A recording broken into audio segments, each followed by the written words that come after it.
still so much has changed for the better. I mean, my old dorm room isn't even there anymore. It's a parking garage, but it's really great to be back and to be with old friends and new and colleagues, and I think you're going to really enjoy this discussion. I mean, you got some of the greatest minds here as well as from all the other panels, and I think Dave did a great job in putting us after the previous panel because we'll do some follow-ups from what they discussed on the impact that technology has on our national security, and we'll follow up on that and critique it, and then as well as focus on how technology intersects and impacts the private citizen and the private sector.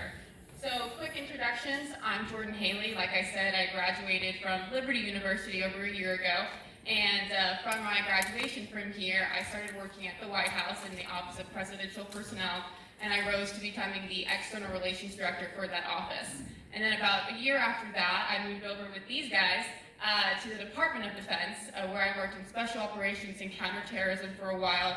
And then when Chris Miller became acting Secretary of Defense, I had the opportunity to move with Joe and a couple others up to his office in an advisor-like role. So I will just pass it down the line, let you guys introduce yourselves. Great, thank you, Jordan.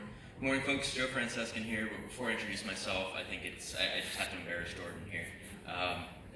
Graduate in 2020, comes to the White House. She came on an internship, and before she even finished the internship, they hired her to come into PPO, where she was evaluating all of the top senior appointees for President Trump before they could be, as they were vetted, before they were selected for their positions. So I think she participated in Chris's evaluations before he was selected to be the National Counterterrorism Director, and then ultimately became up to the Secretary of Defense. So really impressive, just incredible. She came to me working over at the DoD and the Office of Special Operations Combating Terrorism. So the Navy SEALs, your Delta Force guys, Jordan told them all, okay, I got this, I'm here. And so it was really great to see, and she was an easy choice to bring up to the front office when we went there, when Chris became SecDef.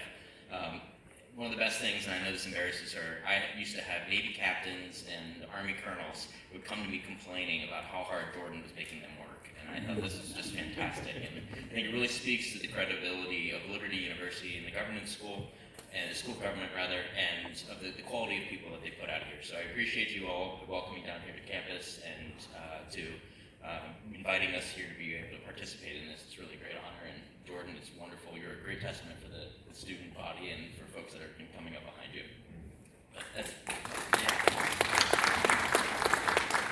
So I'm Joe Francescan. I was a career national security agency intelligence officer. I worked about a dozen years there. Got to go all over the world. Spent 3 years in the Middle East. From there, I was selected to go to the White House. So I served on President Trump's National Security Council and the Counterterrorism Office. Eventually rose to lead the Counterterrorism Office, which included our transnational organized crimes and our human trafficking office. So it was really all-encompassing work in addition to the normal terrorists we've been fighting for the last 20-some years. From there, I went over to the Department of Defense, where I was fortunate to follow Chris Miller's footsteps as the Deputy Assistant Secretary for Special Operations Combating Terrorism, again overseeing DoD's approach to all of our special operations forces, all of our terrorism approach.